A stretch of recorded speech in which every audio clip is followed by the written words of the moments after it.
The Lagos-Calabar Coastal Highway is a major infrastructure project aimed at improving connectivity along Nigeria's coastline. Spanning the distance from Lagos, the country's largest city, to Calabar, this is going to be an important hub that will transform both transportation and economic activities. Hello viewers, welcome to Nation Online TV, and today we will be showing you one of Nigeria's most ambitious infrastructural projects, and that is the Lagos to Calabar Coastal Highway. This 700-kilometer highway stretches from Lagos down to Calabar, cutting through different states: Ogun, Ondo, Edo, Rivers, Akwa Ibom, then to Calabar. Right here today, I'm at the entry point, the beginning of the Lagos to Calabar Coastal Road here in Lagos, at the Ahmadu Bello Way right here. Today, I'll be showing you the beautiful aspect of this road that will be opening up economic opportunities. And my name is Ahmadu Bello, reporting live for the Nation Online TV. The coastal highways, like we all know, are vital to unlocking the economic potentials of coastal regions. It will also create new opportunities such as investment, reducing travel time, and also enhancing logistics. And this is just the case with the Lagos to Calabar Coastal Highway, which promises to bridge significant gaps in connectivity and stimulate economic growth. So just right behind me is the Atlantic Ocean that was shifted to the other side a little bit so as to accommodate this long stretch of road down to Calabar. And before now, this road used to be famous beaches in Lagos.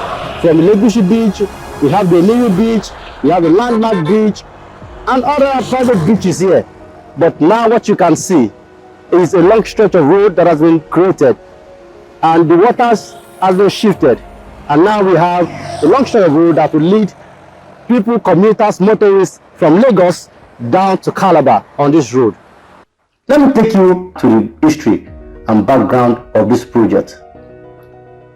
Several decades ago, there were plans which was initially conceived for this project as part of efforts to strengthen transportation infrastructure.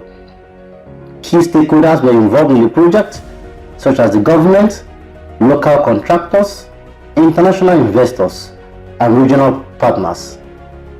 Hence, the need for a coastal highway, which became increasingly evident as an inland route that would decongest and also ensure the efficient movement of goods and services between the key economic centers.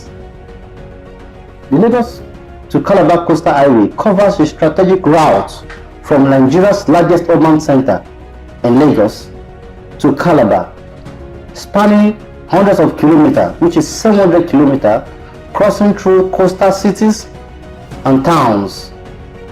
All of these play critical roles in Nigeria's economy. At the beginning of the project, there was so many skepticism. Many people were having different doubts. Is this going to work? But the federal government, through the administration of President Ahmadu Bello Way, has shown that he is ready to deliver this project. May 26, recently, the president inaugurated a 30-kilometer stretch of road from the Ahmadu Bello Way down to Eleko Junction at the Lekki Peninsula. Several businesses and homes were slated for demolition in order to create a path for this highway. One of these was the Landmark Leisure Beach. While the demolitions were on the government's right of way, which have been on the books for years and should have been vacant, portions of this highway were also realigned to mitigate issues discovered as construction began. On May 26, 2025, President Ahmadu Bello Way formally commissioned the first section of the Lagos-Calabar Coastal Highway, which is a 30-kilometer stretch known as Section 1, which runs from Ahmadu Bello Way to Eleko Junction in Lagos.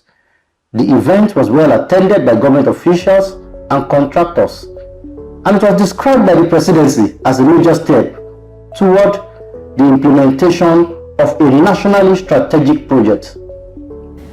We come together to tame the Atlantic. My leaders in Lagos thought it was impossible for us to do. So many other leaders wanted us to abandon it. And federal government rejected the idea that they will take responsibility. Then I said, we will do it and we will succeed with it. Today, a disaster greater than tsunami that will have consumed Victoria Island and Ikoyi is now a statement of fortune.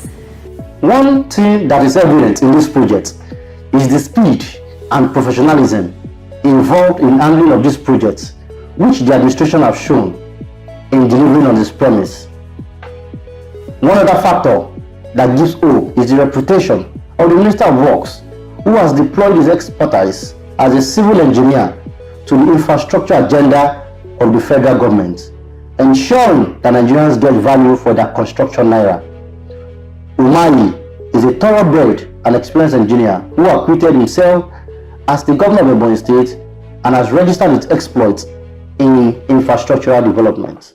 To be tolling it, but what is very much uppermost in my mind is how to protect the superhighway so that people don't come from their houses to join them, because if they do, then it will create hold up in this and it will defeat the purpose. So it's something that the contractor, who is also going to be the people tolling it, because this is EPC plus F, which is engineering, procurement, construction, and finance. So they are responsible for the tolling. So we're going to open up that chapter with them. That is very important. Of course, the CCTV. These are two things we are going to be discussing this evening. And we will come up with a solution, because having done all this, we have to protect the route and make it to be usable. This product. Let me say that this commissioning is the first 30 kilometers, and the final commissioning will come in December.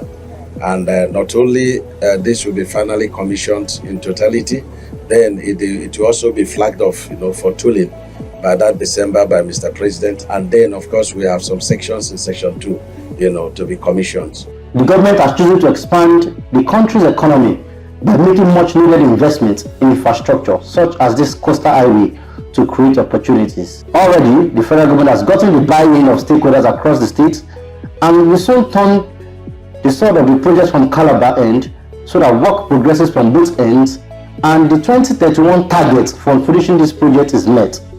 This is a commendable initiative and deserves the support of all Nigerians. The Lagos-Calabar Coastal Highway is set to unlock vast tourism potential along Nigeria's coastline. Just like you can see the Atlantic Ocean just right beside me. With easy access to coastal regions and cities, the highway is expected to boost tourism in areas that were previously harder to reach. Attractions like beaches, historical landmarks, natural reserves along the route will likely see increased visitors, creating opportunities for local businesses and entrepreneurs.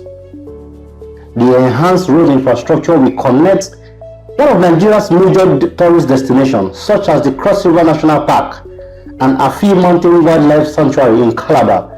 In addition, the highway will provide direct access to smaller communities, which can benefit from tourism through cultural heritage sites, festivals, and ecotourism initiatives. Importantly, technology plays a vital role in the construction of this coastal highway. Smart transportation systems will allow for real-time monitoring of traffic conditions, accidents, and road quality, thereby providing valuable data for maintenance and improving road safety. Oh, have you seen the Calabar Coastal Road at night? It's such a beautiful sight to behold, with lights already being erected on various sides of the road to ensure visibility for drivers at night. So far, public opinion about the coastal road has been generally positive, with many Nigerians welcoming the infrastructural project. Business leaders and local communities see the highway as a boost to economic activity and to also open up markets. Tourism operators are particularly excited about the potential for increased visitors to Nigeria. However, some concerns remain, particularly from environmental activists and communities that will be displaced. This coastal highway is not a standalone project, but also serves as a foundation for future infrastructural expansions in Nigeria.